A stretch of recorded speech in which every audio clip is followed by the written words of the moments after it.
로마서 1장 16절 찾으셨으면 다 같이 읽어보겠습니다.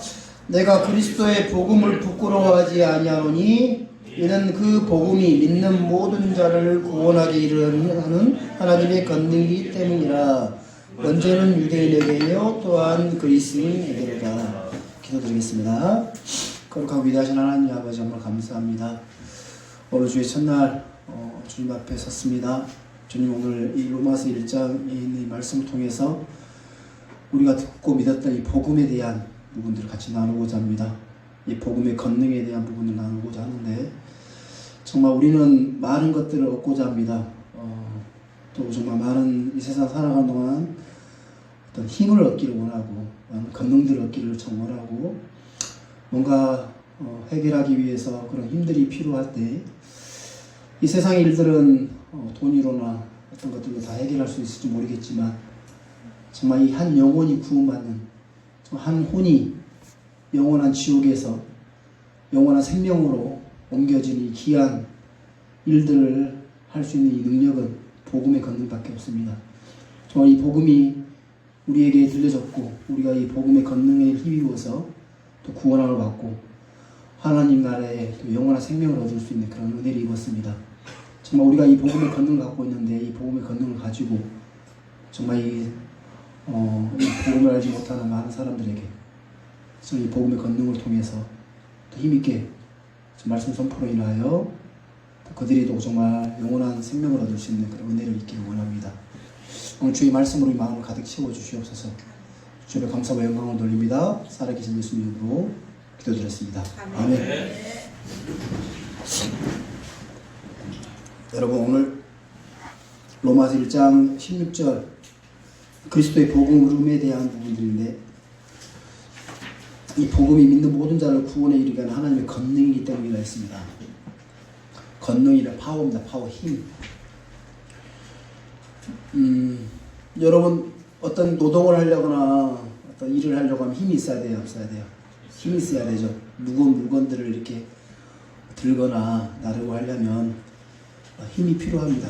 힘이 없으면 어떤 물건들을 이렇게 옮기고자 해도 원함이 있지만 할 수 없어요. 그렇죠? 힘이 중요합니다. 힘이. 그래서 이 복음, 우리가 자주 흔하게 쓰는 이 복음이라는 이 단어가 영어에는 가스펠입니다. 가스펠. 가스펠. 하나님의 말씀입니다. 아시겠죠? 근데 성경에 보면 우리가 오늘 우리가 이제 로마서에 그리스도의 복음 이렇게 되어 있습니다. 여러분 참고로 좀 아셔야 될 부분들이 뭐냐면,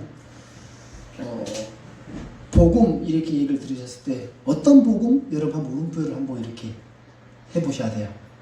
성경에는 이제 그리스도의 복음, 은혜의 복음도 우리가 전하고 있는 은혜의 복음도 있지만, 마태복음에 나오면 왕국 복음이라는 게 있어요. 왕국의 이 복음. 그러니까 이제 개혁 성경을 저희들 보셨을 때, 여러분들 보셨을 때는 천국 복음 이렇게 되어 있거든요. 모든 게 이제 천국 복음 이렇게 다 되어 있기 때문에, 자칫 잘못하면 우리가 전하고 있는 은혜의 복음과 상충되어 같다라고 생각할 수도 있습니다. 그런데 다릅니다. 전혀 다르기 때문에 이 부분들 여러분 정확하게 아셔야 되는데, 잠깐 참고로 한번 그거 보고 넘어갈게요. 마태복음 3장 2절 가보십시오. 마태복음 3장 2절에 보시면, 여러분 킹제임스 성경을 보게 되면, 여러분 지난번에 제가 이제 칠판 놓고 이렇게 저희들은 설명을 한번 드렸었는데, 하늘의 왕국, 하늘 왕국, 하나님 왕국으로 나눠집니다. 이 부분들을 여러분들 정확히 좀 이렇게 그때 공부하시면서 구분이 좀 되셨죠? 하늘 왕국 같은 경우는 하늘에 있는 왕국, 셋째 하늘에 있는 하늘에 있는 왕국을 하늘 왕국이라 하고, 오늘 이제 마태복음 지방을 하늘의 왕국은 이 땅에 세워지는 왕국을 하늘의 왕국이라고 합니다. 이 땅에 예수님께서 왕으로 전 세계를 치리하고 전 세계를 이렇게 지도하는 그런 왕국. 우리가 그걸 1000년 동안 지속된다고 해서 천년왕국이라고 하죠. 그게 하늘의 왕국. 지금 심리자 요한이 말하고 있는 이 마태복음 3장 2절에 이르되 너희는 회개하라 하늘의 왕국에 가까이 왔느니라 했으니, 이 하늘의 왕국은 하늘에 있는 하늘 왕국을 얘기하고 있는 게 아닙니다. 이 땅에 세워지는 하늘의 왕국, 가까이 왔다라고 선포하고 있는 거예요. 무슨 말 이해가 되십니까? 그럼 마태복음만이 하늘의 왕국이 나와요. 킹제임 성경에. 근데 이제 모든 개혁 성경 천국 이렇게 다 이제 통일해버렸기 때문에 이렇게 나눠지지가 않았죠. 그래서 하늘의 왕국. 침례자 마태복음 3장 2절에 이르 너희는 회개하라 하늘의 왕국이 가까이 왔느니라 하늘 가까이 있느니라 라고 이렇게 선포를 해요. 예수님이 이제 침례를 가러 오시기 전에. 그리고 이제 마태복음 4장 넘어가가지고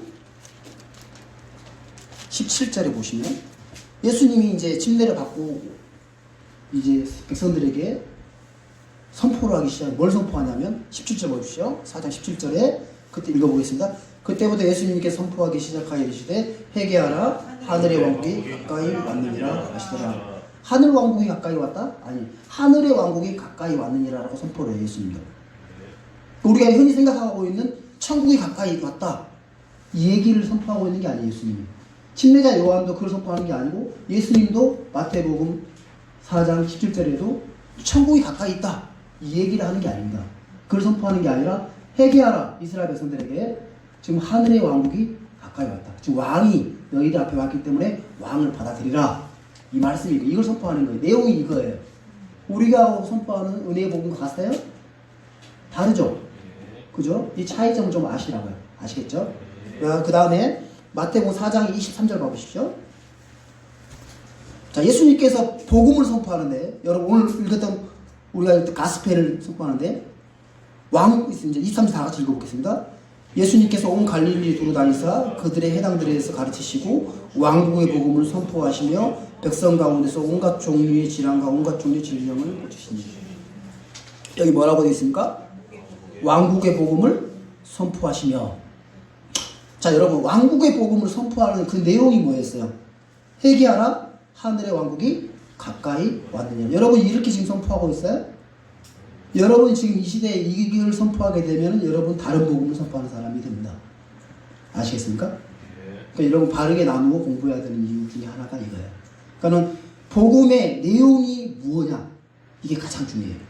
자, 그래서 하늘의 예수님 왕국의 복음을 선포하는 내용이 선포하면서 그때부터 이제 따르는 어떤 표적들이 이제 따라와요. 온갖 종류의 질병을 고치시는 이런 일들이 사람들 보여주들이 나타나는 거거든요. 이 왕국 복음의 표적이란 말입니다. 그래서 여러분 이 부분을 좀 참고로 아시라고요. 마태복음에 나와 있는 복음은 복음인데 왕국 복음은 우리가 전하고 있는 은혜의 복음, 그리스도의 복음과는 다른 것이다 라는 걸 아시고, 특히 마태복음 24장, 25장에 보면 마지막 때에 대한 말씀의 예언들이 많이 되어 있는데 마태복음 24장 한 구절만 더 보시고 넘어가겠습니다. 마태복음 24장 13절, 14절 보시면 마태복음 24장 13절, 14절 말씀 보시면 다 같이 읽어보겠습니다. 그러나 끝까지 견디는 자 곧 그는 구원을 받으리라. 왕국의 이 복음이 모든 민족들에게 증언되기 위해 온 세상에 선포되리니 그제야 끝이 오리라. 자, 마태복음 24장, 25장은 마지막 때 그리고 7년 대환란의 때를 선포하고 계시면서 말씀해 주시면서 그런 부분들을 이야기하시면서 마지막 끝까지 견디는 자 곧 그는 구원을 받으리라. 이 끝까지가 뭐냐면 대환란의 끝에까지 견디는 자가 구원을 받는다는 말씀인데, 이 부분을 여러분도 이제 자칫 전에 선교회나 우리가 전에 있을 때 잘못 이제 알지 못하고 배우지 못해가지고 이거를 우리가 끝까지 견뎌야 된다, 뭐 이런 부분들을 이 시대에 잘못 적용을 해서 우리 끝까지 견뎌내야 된다, 뭐 이런 식으로 잘못 오용될 수가 있는데 그렇지 않습니다. 이거는 저희들과 상관없는 시대이고 우리가 하늘에 올라간 이후에 이 땅에 일어날 일들이거든요. 그리고 14절에 보면 뭐라고 그랬어요? 왕국의 이 복음이 모든 민족들에게 증언되기 위해 온 세상에 선포 그제야 끝이 오리라. 자, 예수님이 공생의 시점에 회개하라 하늘의 왕국이 가까이 왔느니라 하면서 왕국의 복음을 예수 처음 사역을 하실 때 선포했어요. 그러다가 예수님 십자가 이후에는 왕국복음이, 마태복음 외에는 왕국복음이 없어요. 마가복음, 누가복음, 어떻게 봐도 왕국복음이라는 이 단어가 없습니다. 그때 이 왕국복음이 이스라엘 유대인들에게 선포되어졌다가 유대인들이 예수님을 배척하고 왕을 받아들이지 않음으로써 왕국이 연기되어 버렸단 말이에요. 그리고 2000년대 교회 시대가 되면서 이때부터 이제 예수님 십자가 이후에 은혜의 복음에 전파하기 시작됩니다. 아시겠습니까? 그리고 이 시대의 왕국 복음이 뭐 하늘의 왕국 가까웠다 이런 걸 선포한다는 거는 이건 다른 복음을 선포하는 것이기 때문에 하나의 잘못된 겁니다. 그래서 근데 다시 마지막 때 우리가 하늘에 올라가고 구원받은 성도 다 하고 나서 이 땅에 이제 다시 예수님께서 공생애 때 선포했던 왕국의 복음이 이 땅에 선포해지게 됩니다. 이 땅에서 누구를 통해서? 14만 4천 명을 통해서 그 다음에 두 증인을 통해서 7년 대환란 마지막 후 3년 반 때까지 두 증인을 통해서 유대 이스라엘 땅에 이 왕국의 복음이 선포되어지고 14만 4천 명을 통해서 모든 민족들에게 왕국의 복음이 선포되어집니다. 왕이 가까이 온다. 주님이 오신다. 똑같이 그때부터 표적이 일어나요. 예수님 병자들이 일어날 거예요. 14만 4천 명을 통해서도 표적이 일어납니다. 그때부터 왕국의 복음이 선포되는 그곳에 많은 표적들이 일어나요. 뭡니까? 요한계시록 보면 그 물이 독이 되거든요. 그 독을 먹어도 죽지 않는 이런 일들이 표적들이 일어나게 되는 거예요.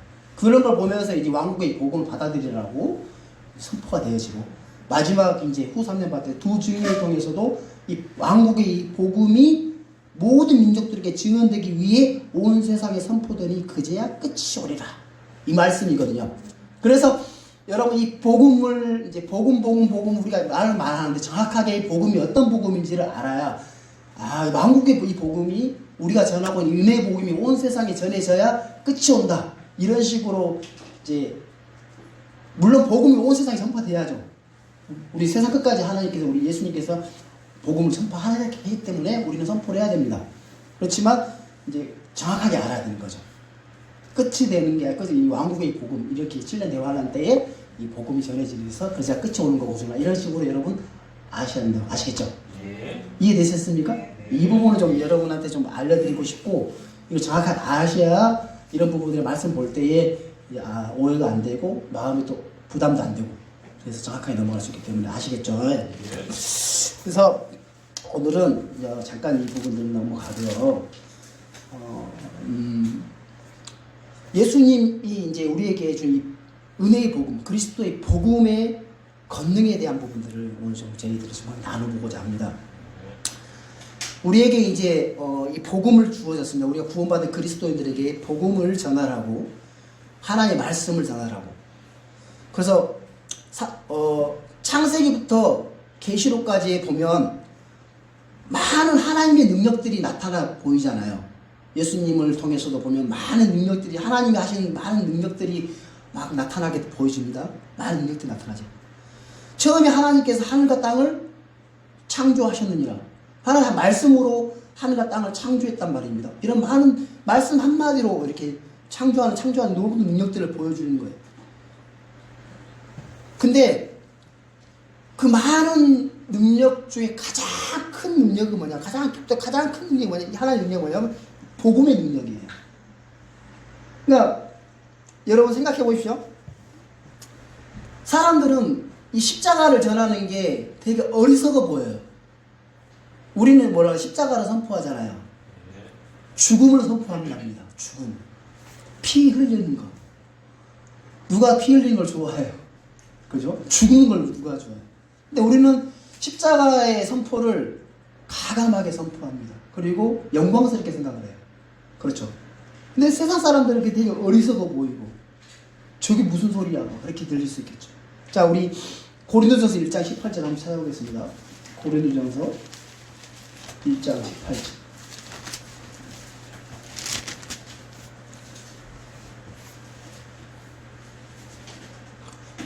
다 같이 읽어보겠습니다. 고린도전서 1장 18절 다 같이 읽어보겠습니다. 십자가를 선포함이 멸망하는 자들에게는 어리석은 것이로되 구원받은 우리에게는 하나님의 권능이니라.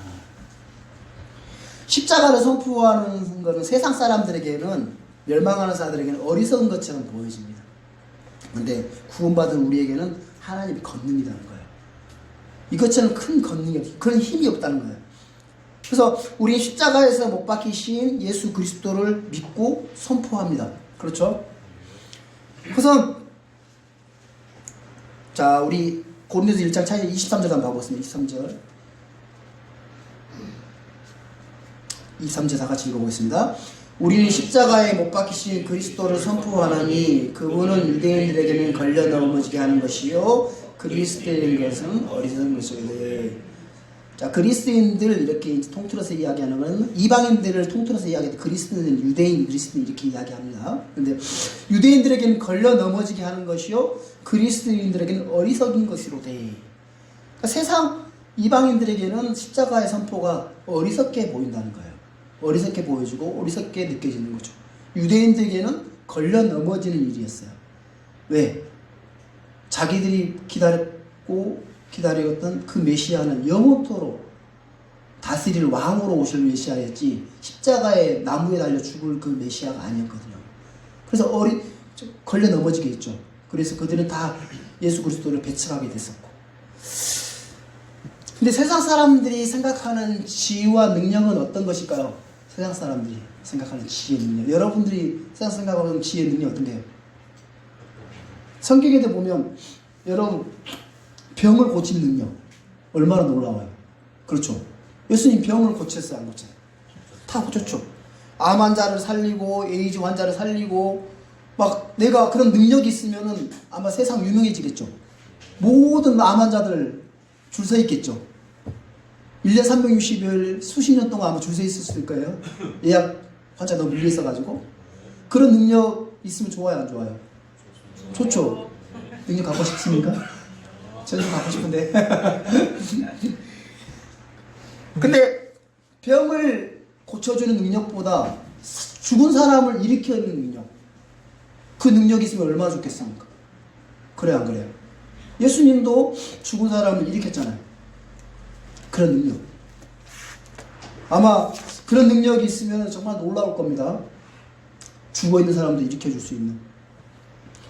예수님은 병을 고치는 능력이나 죽은 사람을 일으켜 세우는 그 능력은 아주 쉬운 일이었습니다. 그래야 안 그래요? 예수님에게 쉬운 일이 하나님이셨기 때문에.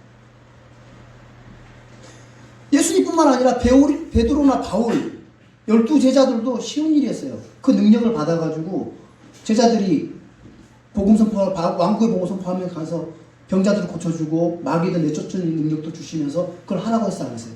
그들이 했어요. 그들은 쉬운 일이었단 말이에요. 자연 환경을 변화시키는 능력. 오늘 아까 저기 잠잠하라. 바람을 이렇게 멈추게 하는 그런 능력들. 그죠? 그런 능력들이 있으면 얼마나 좋겠어요. 그런 능력을 여러분들 갖고 싶지 않겠습니까? 세상 갖고 싶겠죠. 그리고 여러분 베드로도 물을 걸었어, 안 걸었어요? 잠시 잠깐이지만 그렇죠. 물 위를 걷는 능력. 그렇죠? 하늘을 나는 능력. 그런 능력들을 갖고 있으면 얼마나 좋겠습니까? 세상 사람들이 갖고 싶어하는 능력들이겠죠. 그런 것들을 추구를 하고 있고 뭔가 힘을, 그런 능력들이 있기를 원하는데. 그리고 요즘에 점술 사업가가 그렇게 잘 된답니다. 점술 사업이 계속 번창한대요. 여러분 한지붕 세가족이라는 여러분 그 옛날 드라마 혹시 기억나십니까? 우리 어렸을 때 한지붕 세가족. 여러분 순돌이 기억나세요? 순돌이? 순돌이가 점술가예요. 저도 깜짝 놀랐는데 그 순돌이가 그 점술가가 되어 있더라고요. 신내림을 받아가지고, 신내림을 받아가지고 점술가로서 그렇게 막 그렇게 활동을 말 그대로 무당을 하고 있더라고요. 그러니까 이제 이 점술 사업이 뭐냐면 예언하는 능력이에요. 그러니까 성경에도 보면 마귀들이 그 마귀가 들어와가지고 막 괴롭히는 마귀들이 있죠. 예수님이 변화산 올라가서 내려왔을 때에 그 마귀들인 아버지, 그 아이의 아버지가 막 예수님 강구하잖아요. 그 불에도 들어가게 하고 막 물에도 들어가게 막 죽기 막 한다고 했던 그런 마귀가 있어요. 마귀 종류 중에도. 그런데 이런 류의 그 마귀는 기도와 금식 외로는 안 된다고 말씀하시잖아요. 그러니까 종류가 있는 거예요, 마귀도.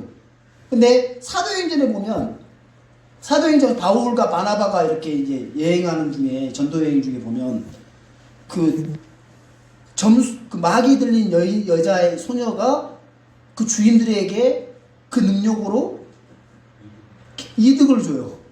그런 마귀도 있는 거야. 그러니까 이 시대의 점수를 어떤 그런 능력인 거죠. 예언의 능력인 거죠.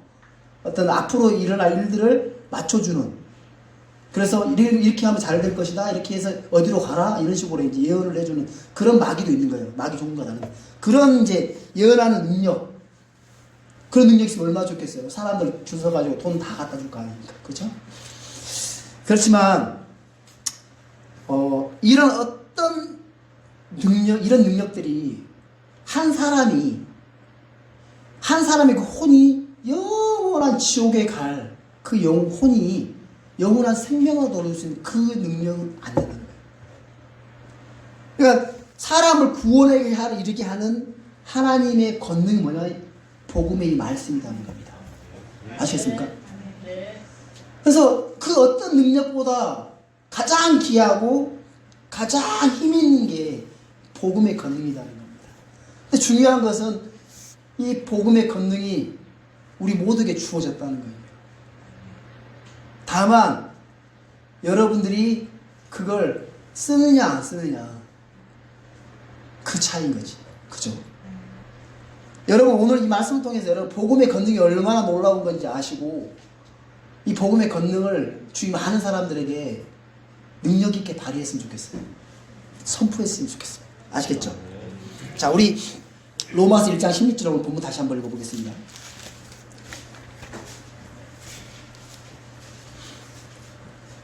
내가 그리스도의 복음을 부끄러워하지 아니하노니 이는 그 복음이 믿는 모든 자를 구원에 이르게 하는 하나님의 권능이기 때문이라. 먼저는 유대인에게요 또한 그리스도에게로다. 그리스도의 복음이 믿는 모든 자를 구원에 이르게 하는 하나님의 권능이라는 겁니다. 영원한 지옥 형벌로부터 영원한 생명을 얻게 하는 이 놀라운 권능이 복음에 있다는 거예요. 사도 바울은 사도의 표적을 통해서 병자들의 병을 고쳐주고 모든 것을 다 할 수 있어요. 근데 어떤 그 많은 능력보다 구원에 이르게 하는 하나님의 이 권능, 이 복음의 권능을 힘있게 전하는 거예요. 그래서 로마서부터 빌레몬서에까지 로마서 바울이 쓴 서신서에 보면 이 복음의 권능들을 얼마나 강하게 이야기하고 크게 이야기하고 있는지. 그래서 사도 바울은 계속해서 반복적으로 그리스도 복음에 대해서 계속해서 말씀하고 있는 거예요. 그래서 사람들이 부끄러워하고 이상하게 생각하는 그리스도 복음이 바로 이 하나님의 파워, 힘이라는 겁니다. 하나님의 능력이 많으니 홍해도 바다도 가르시고 하나님의 불도 내리시고 그렇죠? 다 많은 능력도 있잖아요. 그렇지만 사람을 구원하게 이르는 하나님의 능력은 이 그리스도 복음에 있다는 거예요. 여러분과 저를 구원시킬 그 능력도 이 그리스도 복음에 있다는 거예요. 그러면 우리가 구원받은 그리스도인으로서 구원받고 나서 정말 힘이 없게 무기력하게 사는 이유가 뭐냐면 이 마음의 복음이 희미해지고 약해져 있기 때문이에요. 우리는 이 복음의 권능을 받았고 주어졌단 말입니다. 그래서 우리가 이 복음의 권능을 가지고 사용을 해야 되는데 사용을 하지 않는 거예요. 사용을 하지 않다 보면 여러분 칼을 사용 안 하다 보면 날이 어떻게 돼요? 무뎌져요. 무뎌지면 어떤 것도 썰지를 못해요. 베지를 못한단 말이에요. 이 복음의 권능도 마찬가지입니다. 여러분 처음 구원받을 때 생각해 보십시오. 나는 뜨거웠죠. 뜨겁고 막 가족들, 주위 많은 친구들 생각나는 사람들 얼마나 많았어요. 그렇죠. 그래서 막 빨리 가서 전해주고 싶고 힘있게 전하고 싶고 가면 갈수록 더 그게 막 충만해가지고 더 커져야 되는데 어떻게 더 낮아질까? 희미해지고. 그래서 오늘 정말 우리가 이 복음의 권능이 얼마나 놀라고 큰지를 알고 힘있게 이 복음을 선포하는 저와 여러분들이 됐으면 하는 마음으로 이 말씀을 전하게 됐습니다. 자, 로마서 15장 찾아보겠습니다. 로마서 15장 29절 보시면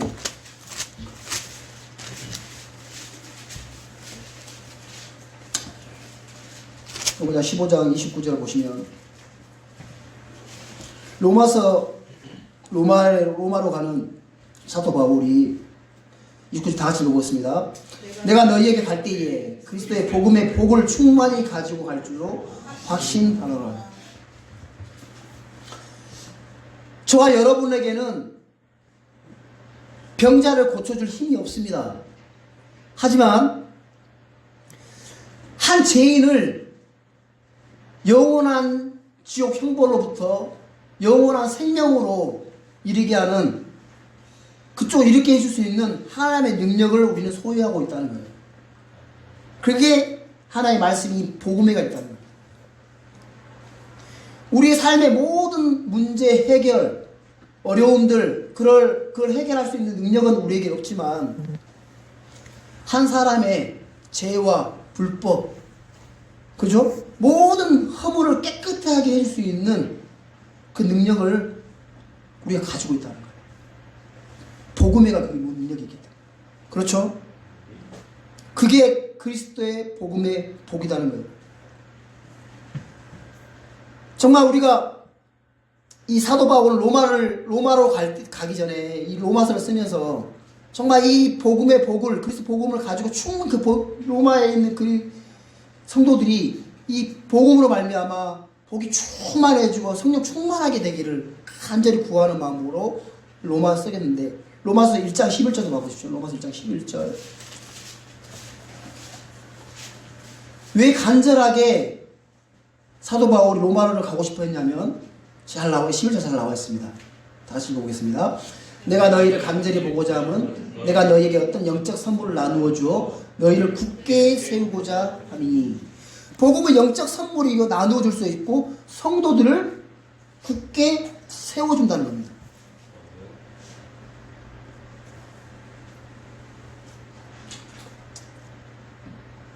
자, 우리가 오늘 이 시간 이 그리스도의 복음에 대해서 자세하게 한번 살펴보겠습니다. 우리 고린도 전서 15장 찾아보겠습니다. 고린도 전서 15장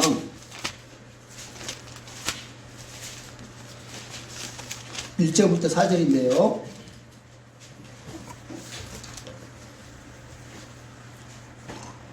(1절부터 4절) 다 같이 읽어보겠습니다. 또한 형제들아, 내가 너에게 선포한 복음을 너희에게 밝히 알리오니 너희 역시 그 복음을 받았으며 또 그 가운데 서 있느니라. 너희가 만일 내가 너희에게 선포한 것을 기억하고 헛되이 믿지 아니하였으면 또한 그 복음으로 구원을 받았느니라.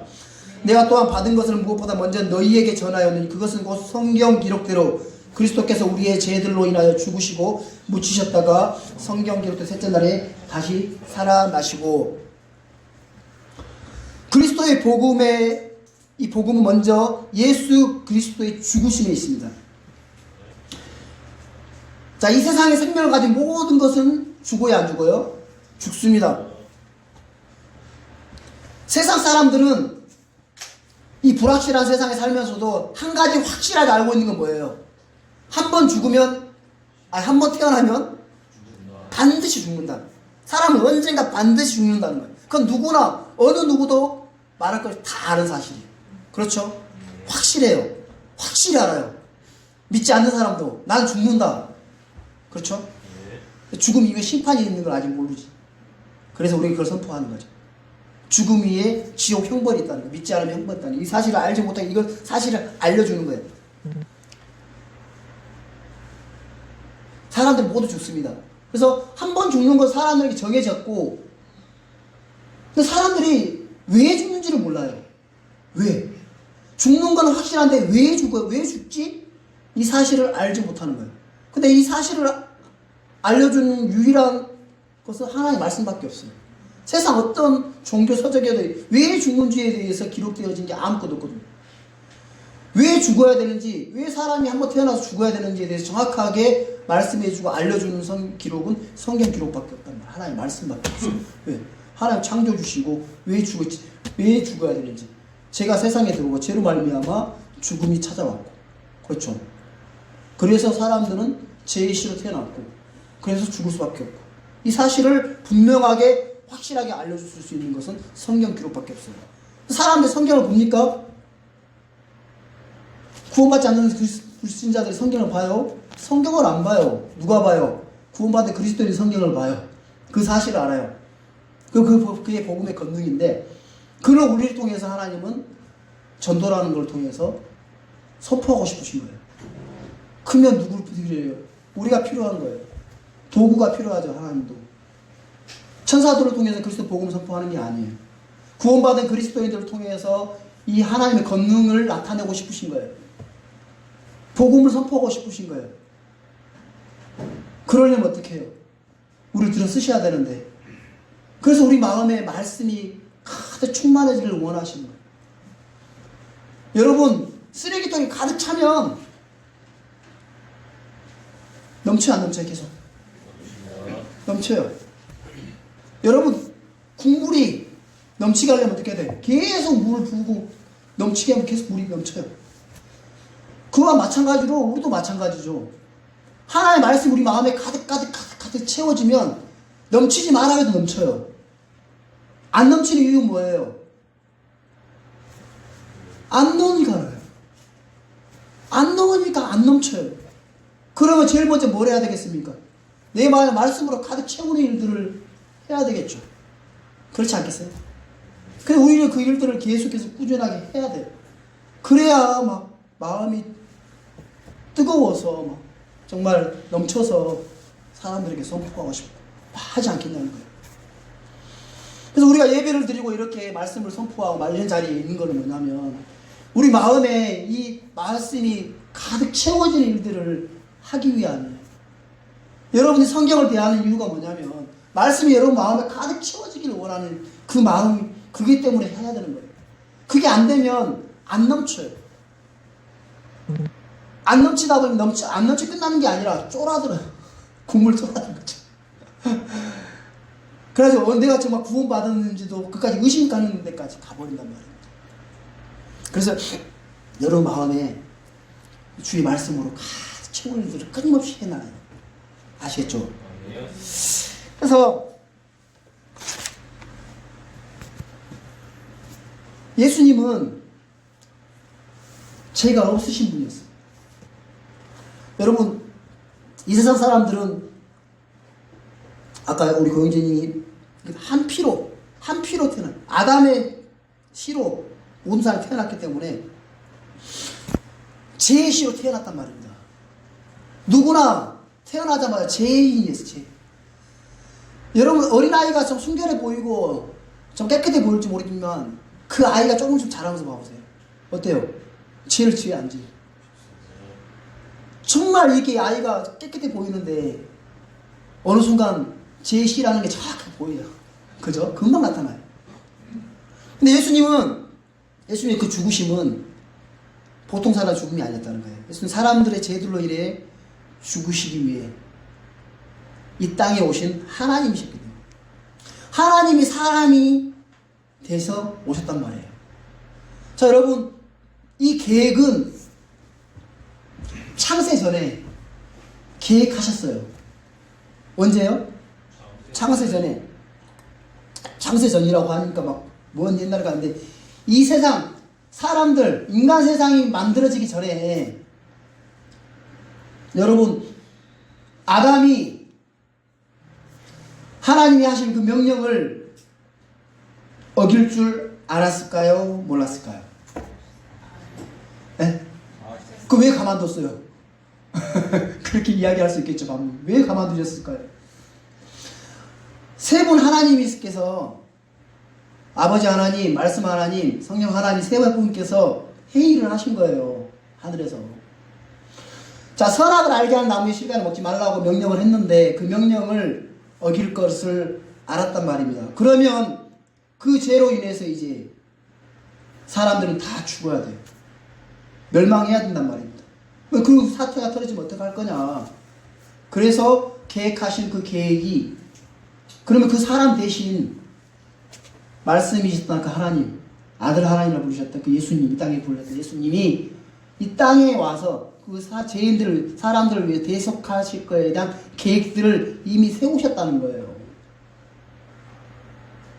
세우셨고, 그거의 때가 돼서, 때가 차서 2000년 전에 이 땅에 말씀 하나님이셨던 분이 이 땅에 사람의 몸을 입고 오셨어요.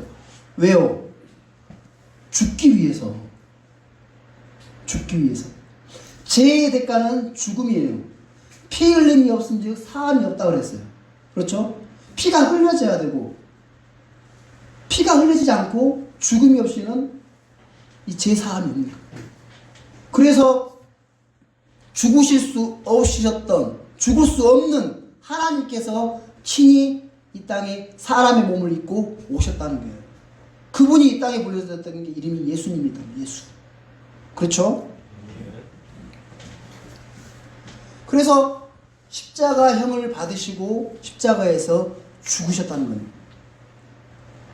예수님은 동일하게 그 마리아의 뱃속에서 똑같이 우리처럼 10달간 여자의 태 속에서 계셨고, 어렸을 때 예수님이 마리아의 젖을 먹고 자랐죠. 자랐고 어린아이 성장 과정을 거쳐가지고 청년이 되셨어요. 그렇죠? 그리고 여러분 생각해보세요. 우주 만물의 창조주 하나님께서 기저귀를 찾다고 생각해보십시오. 어렸을 때 그런 걸 한번 생각해보세요. 그렇죠? 엄마의 젖을 먹고 사람들처럼 밥을 먹는 모습 생각해보십시오. 하나님, 창조주 하나님이십니다. 그렇죠? 그래서 이것을 성경에는 미스테리, 신비라고 말합니다. 자, 우리 디모데전서 3장 16절 봐보세요. 디모데전서 3장 16절. 디모데전서 3장 16절.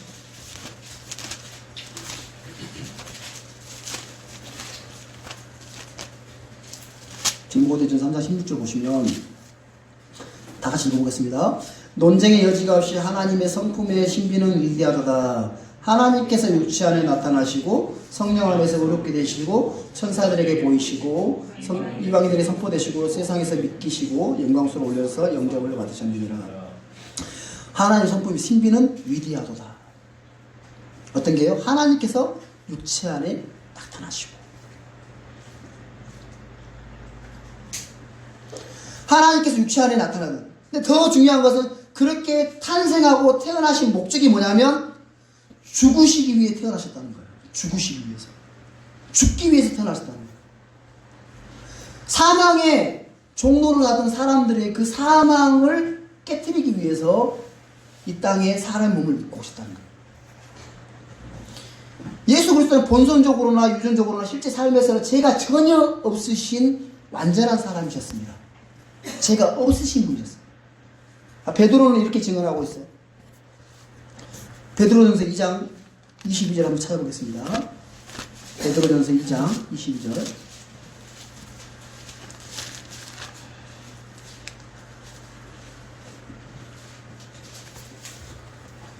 베드로전서 2장 22절 보시면 그분께서는 죄를 짓지 아니하시고 입에 교활함도 없으시며. 자, 요한일서도 한번 찾아보세요. 요한일서 3장 4절 한번 찾아보겠습니다. 요한일서 3장 4절.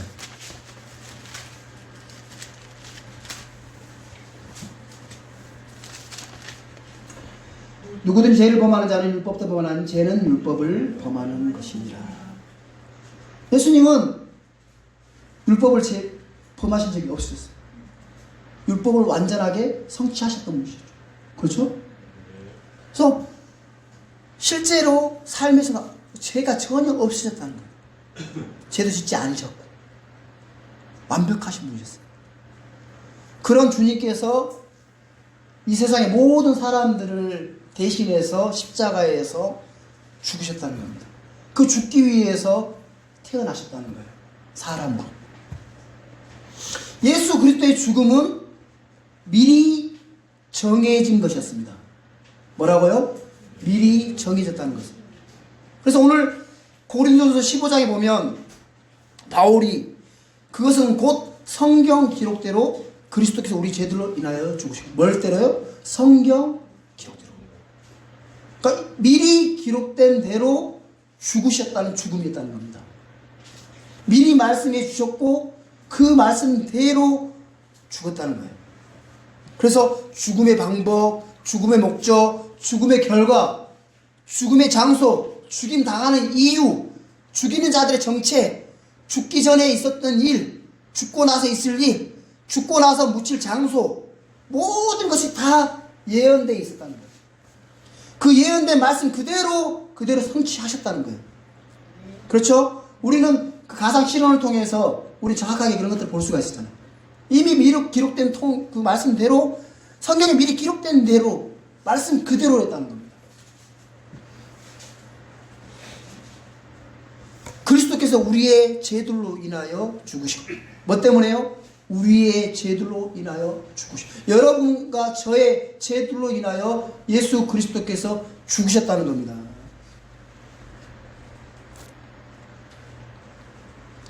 우리를 위해서 죽으셨다. 그렇지만 예수님은 그 죽으심이 끝이 아니었다는 거예요. 그렇죠? 예수님의 죽음은 그게 끝이 아니에요. 부활하셨다. 부활.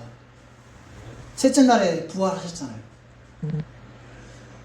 사람들은 다 죽습니다. 죽고 나서 그 죽음을 이기고 승리하는 사람은 아무도 없었어요. 어떤 사람도 죽음을 이기고 승리해서 나온 사람이 아무도 없었잖아요. 그렇지만 예수 그리스도께서는 죽은 것뿐만 아니라 셋째 날에 부활하셨다는 거예요. 우리를 의롭다 하시기 위해서.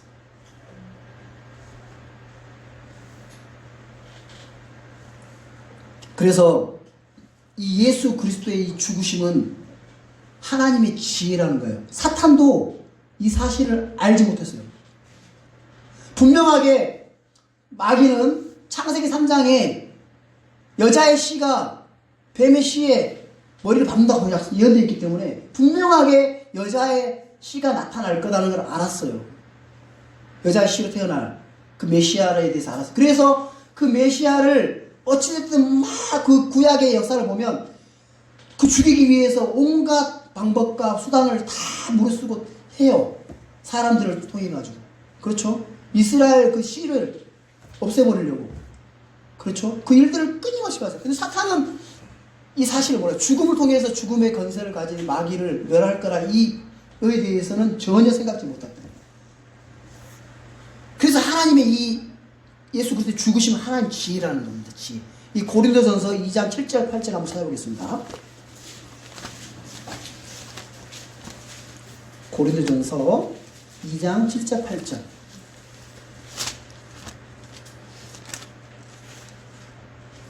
7절 8절 다 같이 읽어보겠습니다. 다만 우리는 신비 속에 있는 하나님의 지혜 곧 감추어진 지혜를 말하노니 이 지혜는 하나님께서 우리의 영광을 위하여 세상이 생기기 전에 정하신 것이라. 이 지혜는 이 세상 통치자들 중에도 아무도 알지 못하였으니 만일 그들이 그것을 알았더라면 영광의 주를 십자가에 못 박지 아니하였으리라. 하나님의 지혜는 막 경이롭고 놀랍고 감동스럽고 막 이래야 되는데 십자가의 죽음이라는 거예요. 죽음을 통해서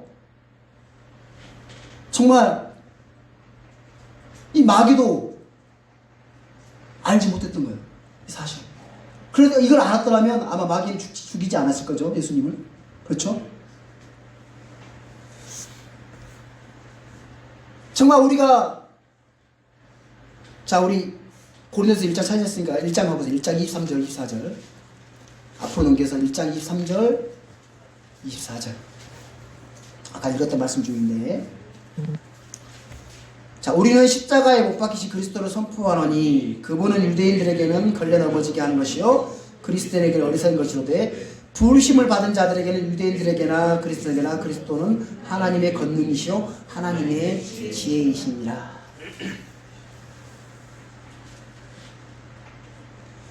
정말 우리 십자가를 통해서 우리의 모든 저주를 담당하셨고 내가 받아야 할 모든 저주를 십자가를 통해서 하나님이 그 예수 그리스도를 향해서 다 쏟아 부으셨어요. 철저하게 하나님 법에 따라 철저하게 집행하셨다는 거예요. 그래서 예수 그리스도를 향해서 하나님은 예수의 인류의 모든 죄와 저주를 담당하게 하셨고 하나님이 그 진노를 쏟아 부으셨단 말입니다. 쏟아 부으셨어요. 그 저주를 대신 예수 그리스도 우리를 위해 담당하셨단 말이에요. 우리 갈라디아서 3장 13절도 한번 찾아보겠습니다. 갈라디아 3장 13절.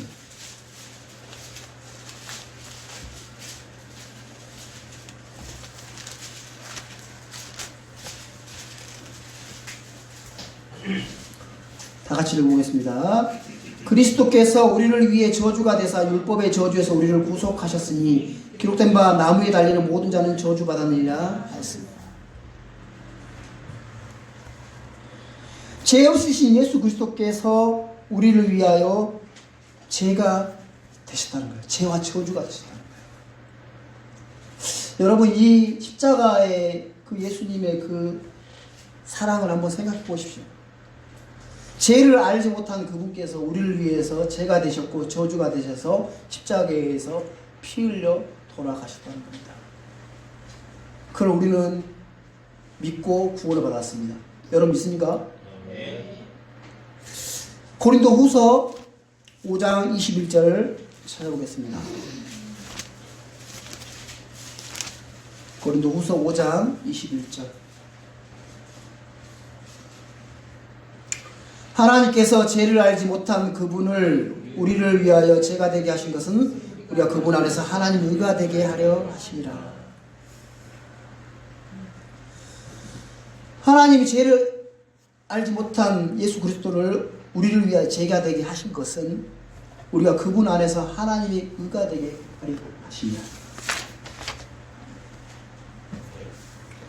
성경은 말합니다. 로마서 5장 6절 9절을 찾아보시면 로마서 5장 6절 9절을 찾아보겠습니다. 6절부터 9절에 있는 말씀인데,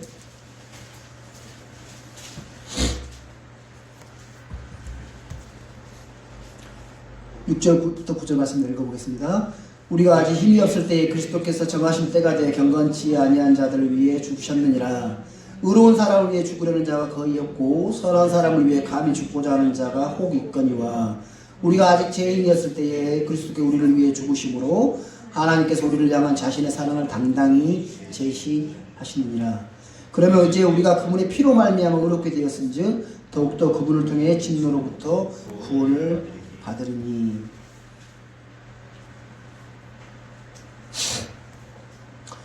예수 그리스도께서 친히 자발적으로 자신의 목숨을 우리를 위해서 대신 내어놓으심으로 말미암아 인류의 죄 문제는 깨끗하게 해결되었습니다.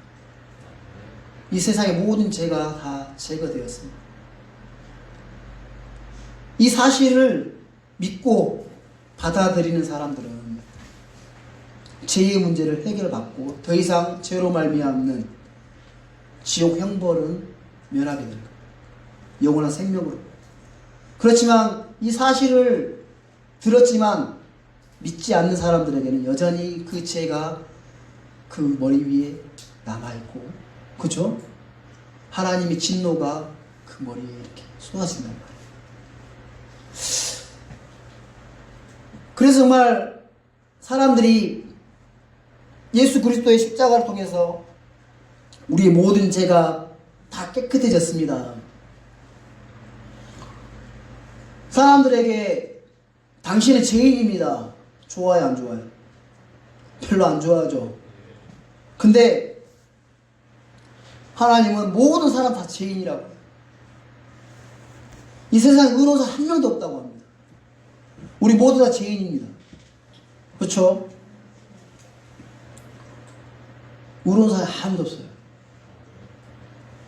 그런 죄인인 것을 본인이 마음에 인식하고 그런 나를 위해서, 그런 죄인인 나를 위해서 십자가에서 나를 위해 죄가 되시고 저주가 되어서 피 흘리시고 죽으신 그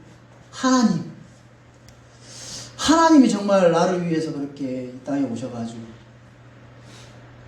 그 십자가에 죽으셨다는 이 사실을 알고 믿고 받아들이는 그 사람에게는 영원한 생명을 선물로 준단 말입니다.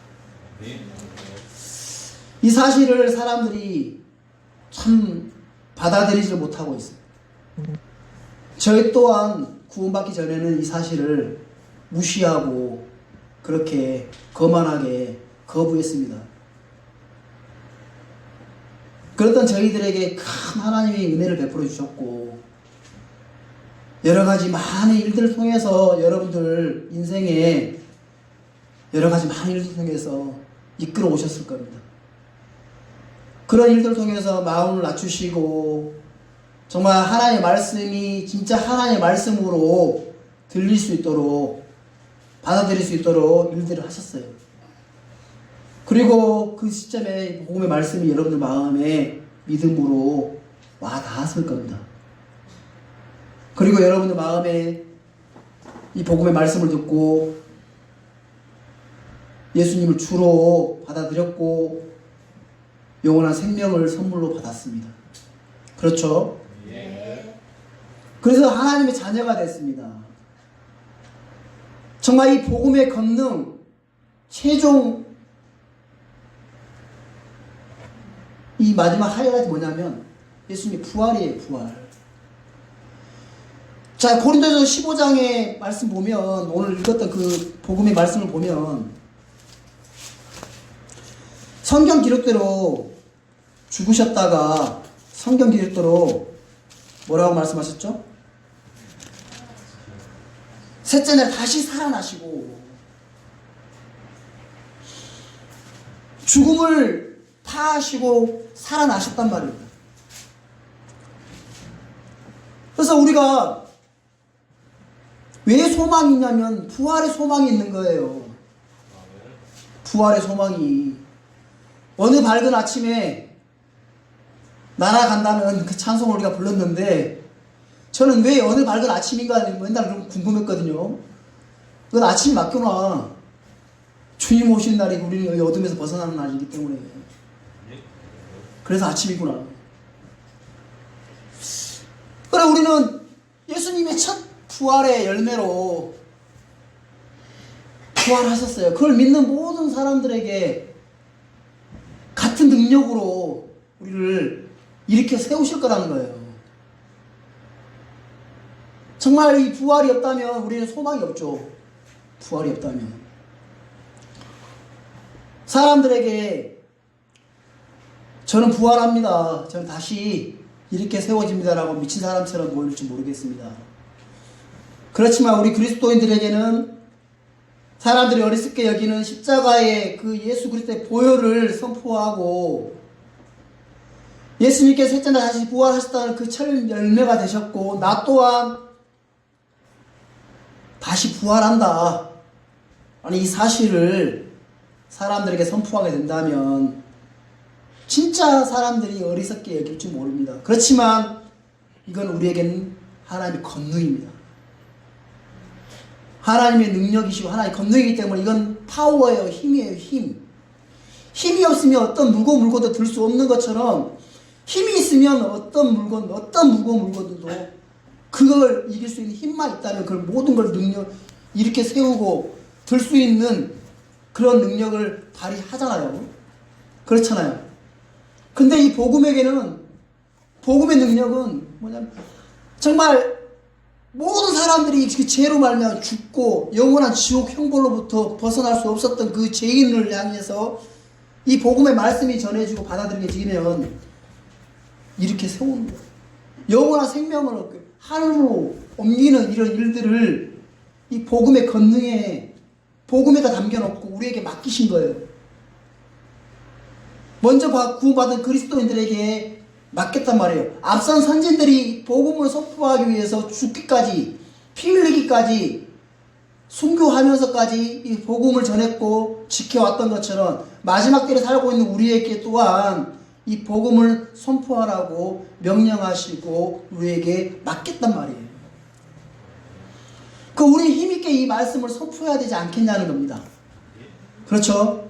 누굴 만나든 직장 생활을 하든 학교 생활을 하든 어떤 곳에 있든지 우리 마음에 이 복음의 능력이 있고 복음의 권능이 있고 복음의 말씀 우리 마음에 가득 차 있다면 정말 우리는 선포하게 될 겁니다. 예수 그리스도의 십자가는 우리에게 자랑거리입니다. 정말 선포해야 될 능력이고 우리가 힘있게 이야기할 주제입니다. 여러분 십자가를 부끄러워하지 마세요. 정말 예수 그리스도의 십자가의 그 희생이 없다면 여러분 모두 다 지옥 형벌에서 벗어날 수가 없었어요. 영원토록 지옥에 갈 수밖에 없었고 그 지옥에서 영원토록 힘들어하며 고통하며 살아갈 수밖에 없었던 우리를 향해서 2000년 전에 십자가에서 예수님이 십자가에 죽으시고 피 흘리심으로 말미암아 우리가 구원을 받았습니다. 그리고 셋째 날 부활하심으로써 우리에게 부활의 소망을 주셨습니다. 그래서 악하고 음란한 세대에 예수님께서 주신 표적이 하나 있다면 단 한 가지 표적입니다. 사람들은 많은 표적들을 원하고 바랄지 모르겠지만 하나님이 이 악하고 음란한 세대에 주신 표적 딱 하나 뭡니까? 요나의 표적과 같이 예수님이 죽으신가 부활이었습니다. 이 시대에 우리가 선포해야 될 표적은 뭐냐면 예수님 죽으신가 부활이에요. 사람들에게 보여줄 수 있는 것은 가장 강력한 표적이 뭐냐면 예수님 죽으신가 부활이었어요. 우리가 선포하는 이 주 예수님이 십자가 죽으신가 부활은 모든 사람들의 표적이 되어져서 모든 사람들이 그걸 알고 믿게 되기를 원합니다.